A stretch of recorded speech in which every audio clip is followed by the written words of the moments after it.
Mais uma quarta estratégia. Bom dia para você novamente com a nossa boneca de porcelana Zita Guimarães. Desde já, deixo aqui meu carinho por você e meu respeito. Vem para cá, Zita Guimarães, minha boneca de porcelana, na quarta estratégia de hoje. Amém. Amém. Graça e paz.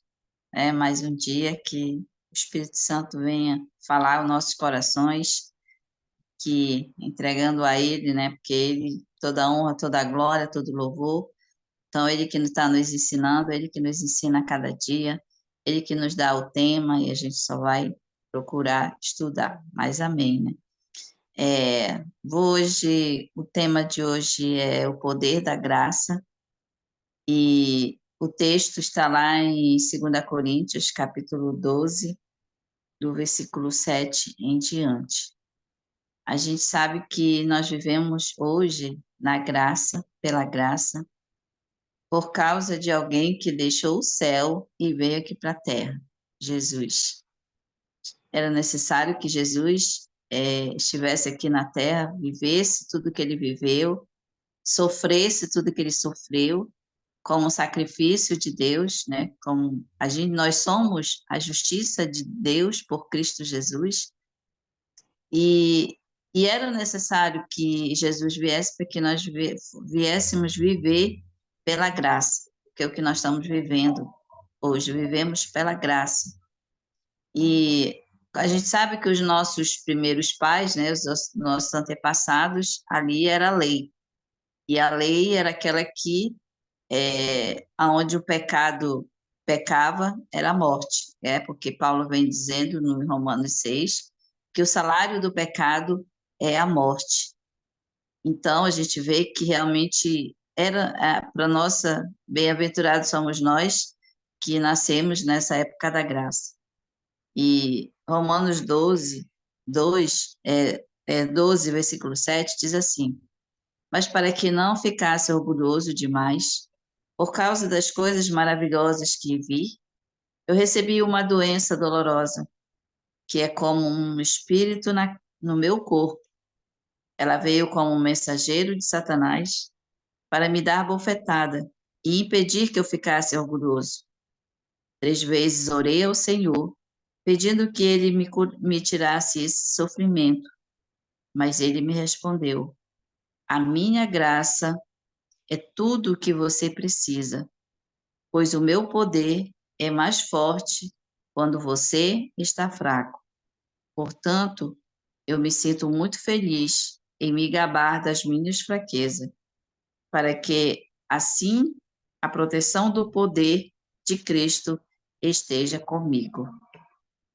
A gente está falando aqui, né? Paulo está falando aqui de, de um sofrimento que ele estava vivendo, que ele estava passando. Não diz o que era, diz que tem versão que fala, essa versão aqui é a mensagem, a Bíblia é a mensagem, e aqui ele vem falando sobre o terceiro céu, sobre um homem que teve uma visão, não sei se era no corpo ou fora do corpo, ele meio que vai dizendo assim, mas eu peguei só essa parte aqui sobre falar da graça, porque é pela graça que nós precisamos viver a cada dia, que não é nada mais do que a fé, que nós buscamos a fé. Então, quando ele fala aqui que é para que ele não ficasse orgulhoso demais, é alguém que realmente o lenço dele curava. É alguém que as pessoas pegavam a roupa, né, até mesmo com o suor dele, e podia colocar em cima de um enfermo que era curado. Mas é alguém que não conseguiu orar para que a cura viesse para o corpo dele. Como ele fala, que veio como um mensageiro, veio uma doença dolorosa nessa versão, como um espinho no corpo, e era como um mensageiro de Satanás que batia nele, dava bofetada. Então, talvez aquelas contrações de alguma dor, que tem hora que parece que vai passar e tem hora que dói de novo. Então, a gente vê que realmente não é fácil, é coisa muito difícil. E parece que perturba, é algo assim que perturbava ele. Então ele orou ao Senhor, orou a Deus para que Deus tirasse aquilo. Deus disse: não, a minha graça te basta. Então, tem coisa aqui na Terra, a gente sabe que para Deus nada é impossível, que tudo é possível para Deus, mas tem coisa que não vai acontecer. Pode orar, pode jejuar, pode chorar, pode clamar, mas não vai acontecer. Por quê? Porque ele não quer que aconteça, porque não é para acontecer, porque ele vai dizer: não, a minha graça te basta. A gente vai questionar, a gente vai querer saber por que que a gente está assim, por que que a gente ora tanto e não acontece, porque é algo que a gente estava expressando tanta fé no nosso coração e de repente não foi o que a gente queria, porque não é o que nós queremos, é o que ele quer. Então, o poder de nós vivermos pela graça, é necessário que nós venhamos olhar, andar por fé, andar com a nossa visão espiritual e não com as nossas visões carnais. E para que até mesmo nós não venhamos nos decepcionar, né? Até mesmo com nós mesmos, com a nossa fé, ou com Deus, ou com o Evangelho, ou com a palavra de Deus, porque nós estamos na terra. Tem coisas aqui que Deus vai dizer assim: não, isso aqui só vai acontecer no céu. Lá no céu vai acontecer, mas aqui não. Aqui eu não vou permitir que aconteça. Então, quando a gente vai vendo Jesus dizer aqui que a minha graça é tudo o que você precisa, e aí ele vem falando que agora ele se gloria no sofrimento, não é porque agora a gente vai relaxar, a gente vai deixar, porque é Deus que quer, é Deus que vai. Ele já falou aqui que só se ele quiser, mas não é assim também. Porque temos promessa de viver uma vida curada, de viver uma vida sarada, porque senão Isaías 53 não dizia que pelas pisaduras nós somos sarados. Então, como que se contradiz? Não, esse aqui já é um texto que realmente está trazendo para que a gente não venha se orgulhar daquilo que a gente orou e deu certo. Orou em alguém e aquela pessoa ressuscitou, por exemplo, ou se levantou. Isso é para a gente não se orgulhar, para a gente não. E Deus, ele conhece o nosso coração, para que a gente não venha assim ensoberbecer, achar que somos nós mesmos. Porque quem que não gosta que vá na casa de alguém e olhe e aquela pessoa fique curada naquele momento e depois venha. Aí se nem agradeceu. A pessoa, poxa, a pessoa mal agradecida, né? Nem falou nada. Mas na verdade não é a gente, é Deus. É Deus que fez. Então, para que isso não venha acontecer, até mesmo com tudo aquilo que Paulo está falando, que ele viu ali, ele não poderia se orgulhar. E Deus, ele conhece o nosso coração. Ele sabe das nossas atitudes. Ele sabe o que que a gente faria se ele fosse fazer tudo o que a gente desse. Imagine dar uma chave do carro para uma criança para uma criança. O que que ele ia fazer? Ele ia quebrar o carro na mesma hora. Então, não tem maturidade para agir dessa forma. Então, para a gente fazer isso aí, para Deus nos dar isso aí também, Ele sabe do nosso coração.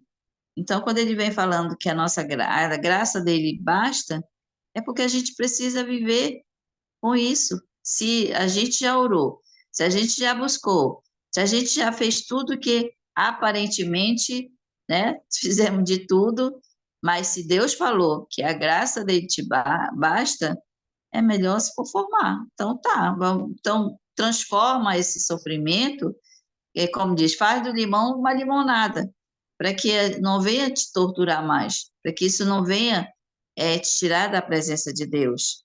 E aí ele vem falando, portanto, eu me sinto muito feliz em me gabar das minhas fraquezas, porque ele fala que na fraqueza, quando eu estou fraco, é que eu estou forte, porque o forte é Deus, o forte é Deus na nossa vida.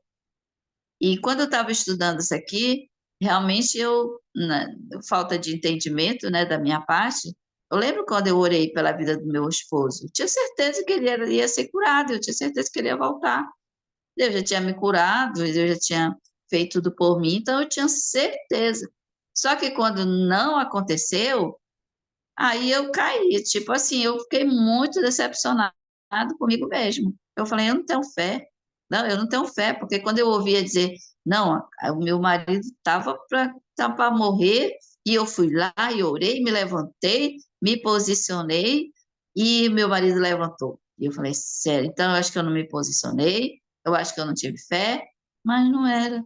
Era a vontade de Deus. E aí Deus um dia falou para mim, é a minha graça, é a minha dependência, é você viver pela minha dependência. Então, muitas vezes a gente precisa entender porque certas coisas na nossa vida não acontecem como a gente pediu, como a gente queria que acontecesse. Nós não somos Deus, Deus é Ele. E Ele é que sabe o que é melhor para nós. Então, para que isso não venha, a gente não venha se decepcionar, mas até mesmo a gente venha entender, é realmente, Senhor, se o Senhor é dessa forma, que é o desejo do teu coração, amém. Pois agora eu vou, como ele fala nessa versão, pois agora eu vou me gabar nas minhas fraquezas, nas aflições, naquilo que eu estou passando, porque eu sei que a tua proteção em mim vai ser maior, o teu estar comigo vai ser maior. Eu vou poder contar com o Senhor vai poder é, falar mais ao meu coração, me chegar mais ao Senhor. Então, não era melhor do que realmente a gente ficar deixando Deus de lado? Então, ele vem falando isso aí. E ele fala assim, no 10 ele fala, e eu me alegro também com as fraquezas, os insultos, o sofrimento, as perseguições e a dificuldade pela qual passo por causa de Cristo. Então, aqui ele já estava dizendo, tá, agora então eu me entrego. Agora eu não vou mais pedir, eu não vou mais ficar me aborrecendo, eu não vou ficar mais entristecendo, mas eu vou saber que eu passar por isso, eu estou passando por Cristo, porque é Jesus que tá liberando para mim, que está permitindo que eu venha passar por essa luta. Então, eu vou me alegrar. Então, eu vou me manter firme. Então, eu não vou desistir. Eu não vou me entristecer. Não, eu não vou mais questionar nada. Vou dizer, Senhor, hoje eu vivo totalmente a vida que o Senhor quer para a minha vida. E a gente sabe como Paulo viveu diante de Deus. Alguém que realmente ele viu nele que se ele tirasse aquele momento, ele poderia se sentir o cara, né? Como ele diz, né? Eu poderia me gabar, poderia ser orgulhoso. Então, para que isso não aconteça, Jesus de Deus disse não. Então, é o não de Deus, porque ele disse, mas eu já te dei a minha graça. É a minha graça. É isso mesmo, descansa em Deus. É descansar nele. É aceitar que dói menos. Por quê? Porque você vai estar vivendo o que Deus está permitindo, você de acordo com a vontade de Deus. A gente sabe que o Evangelho é algo que, se está tudo bem, cuidado. Está vivendo tudo bem, está acontecendo, você está só disfarçado de crente. Porque isso não é evangelho que nós vivemos. Evangelho é a perseguição. Evangelho é a gente cuidar de uma pessoa e a pessoa ser ingrata contigo depois. É você realmente ver as pedradas que te jogam, não entendem. Acho que tu está fazendo coisa errada, acho que não está certo, acho que tu não é isso que, porque tu não era assim, aquela coisa toda. Mas a gente precisa o quê? Olhar para o céu, olhar para o alto, porque é de lá que vai nos dar a proteção. E aí ele fala, né? Porque quando perco toda a minha força, então tenho a força de Cristo em mim. Então, quando nós podemos chegar nessa força, ter a força de Deus, a gente vai vendo aqui que é como fala aqui em Hebreus 11, no versículo 1, que ele vem falando, ora, a fé é o firme fundamento das coisas que se esperam e a prova das coisas que não se veem. Essa é a fé que nós precisamos ter todos os dias na nossa vida. É como se eu dissesse para vocês, eu estou com uma coroa na minha cabeça. Aí você vai dizer assim, não vejo nenhuma coroa, mas eu tenho uma coroa. Pela minha fé, isso é fé. Pela minha fé, eu creio que eu tenho uma coroa na minha cabeça. Se você não está vendo, olhe para eles olhos da fé, mas eu creio que a partir do momento que a gente fala, já vem aquela imagem na cabeça, que coroa, mas eu tenho uma coroa. Então, cada um de nós tem uma coroa, mas ninguém vê. Pois é. E tem até escrito assim, né, que essa coroa, ela é escrito que eu sou o rei. Todo mundo tem essa, essa faixa dizendo eu sou rei, porque todo mundo quer ser tratado como rei, né? Nós que somos mulheres, ser tratado como rainha. Então, a gente tem essa coisa dentro de nós, mas ninguém vê. Pois é, mas é assim que eu quero ser tratada. Então, é algo que a fé não é aquilo que você vê, é aquilo que você não vê, é aquilo que você crê, é aquilo que você acredita que, que, que vai acontecer. Aí, pois é, mas e se não acontecer? Acontecer porque Deus não quis, então eu vou continuar crendo. Mudo de rota, eu mudo ali o foco, eu vou para outra coisa, vou ver outra coisa. Porque a fé é isso que nos mantém de pé, é isso que nos faz a cada dia enfrentar as lutas desse mundo. É a fé. E nós precisamos viver pela fé, que o próprio Paulo diz mesmo, para nós não venhamos andar por vista, porque se nós formos olhar por vista, a olhar somente aquilo que está ao nosso redor, a gente não vai levantar, não. Porque se a gente vê, nossos filhos estão fora do evangelho, nossos filhos não querem saber de Jesus, nossos filhos não querem saber de orar, e a gente vai olhar eles como um bandido, como alguém que não presta, alguma coisa? Não. A gente começa a orar, a gente começa a se levantar, a gente começa a colocar a nossa fé em prática e a gente vai ver eles aonde? Pregando a palavra, a gente vai ver eles orando, a gente vai ver eles buscando ao Senhor com a fé abundante, determinando, profetizando, acreditando na nossa fé, acreditando nas nossas orações, sabendo que é, eles podem estar assim, mas eles não vão ficar assim. Tem até o exemplo da minha pastora, que o meu pastor era muito, ele bebia muito, ele ficava jogado nas calçadas, ele dizia que se afogava no poço de lama, porque ele estava tão bêbado, tão drogado, bebido, né? Ele bebia, não drogava não, bebia, que ele caía de rosto no poço de lama, e teve uma vez que quase ele se afoga. Mas toda vez que ela ia lá e buscaria, ela dizia assim: levanta, meu pastor, levanta. Então foram palavras que ela foi lançando. E ela disse que ela orou por ele 8 anos, para que ele realmente começasse a ir para o evangelho. Isso ainda demorou um tempo. Mas ela começava a profetizar: entra, meu pastor. Não, meu pastor. Ela começava a falar assim para ele. E hoje ele é um pastor. Então, era algo que Deus colocava no coração dela para ela desenvolver essa fé no coração dele de profetizar. Por mais que aquilo que ela estava vendo, ela não poderia simplesmente se envolver naquilo que ela estava vendo, mas naquilo que realmente ela acreditava que era. Se Deus já tinha dado a palavra para ela, que ele seria o pastor, vamos segurar nessa palavra.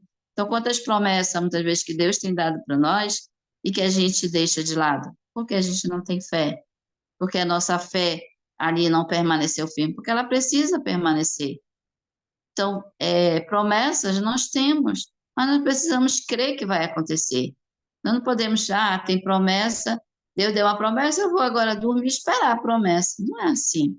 A gente não pode ficar ali, a gente esperando ali, não. Vá orar, vá buscar, vá se preparar. Tudo é um preparo, como a Mônica começou falando. A gente precisa estar preparado. A gente está preparado todo o tempo na nossa vida. De repente, chega algo para a gente sair, a gente já tem que estar preparado para sair. A gente já está ali arrumado. Então, a gente precisa se preparar, sim. Então, é pela fé que nós viemos viver, que está justamente de acordo com a graça que Deus diz que basta a graça de Deus para nossa vida. É só isso que nós precisamos. É da graça. É fácil? É simples? Não, não é simples também. Não é simples, porque nós somos muitas vezes, visionário daquilo que a gente está vendo. Está acontecendo isso, como que vai acontecer diferente? Começa a olhar com os teus olhos da alma. A gente sabe que os nossos olhos carnais é só uma lente. É uma lente que vai ali que um dia vai se acabar, que a terra vai comer. Mas a nossa alma, os olhos da nossa alma, que a nossa alma é um corpo, ela tem que ver diferente. Ela tem que, é justamente isso que nós olhamos pelos olhos da fé, que nós vemos andar por fé. E que é isso, é a graça de Deus que nós já recebemos do Senhor. Porque Jesus disse que aonde abundou, Paulo que fala, aonde abundou o pecado, superabundou a graça.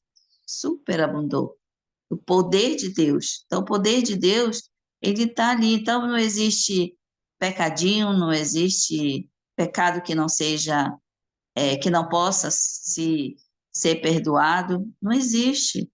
Né? Ontem eu estava até falando ali na sala que a gente, aqui, né, tem uma frase que diz assim, bandido bom é bandido morto, né? Eles falam sempre isso, né? Quando matam um bandido, fala, bandido bom é bandido morto.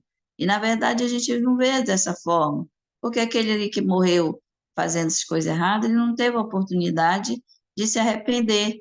Então, já foi alguém perdido ali que realmente se entregou. Então, não pode ser assim, mas a gente olha dessa forma, a gente julga dessa forma, que sabe a pessoa até mesmo um dia não possa se encontrar com a gente, se for alguém conhecido, dizer, poxa, tu nunca falou do evangelho para mim, né? Por que tu deixou eu me perder? Por que tu não insistiu comigo? Porque então vai ter aquela pode ser que esteja essa cobrança, assim, porque a gente, em vez de ajudar, a gente está julgando.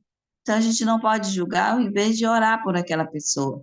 E até mesmo pelos nossos, para a gente nunca desistir, para a gente continuar orando por eles, para a gente continuar profetizando, para a gente continuar declarando a palavra de Deus, as promessas de Deus na vida das pessoas, dos nossos irmãos que estão ao nosso convívio, do nosso relacionamento.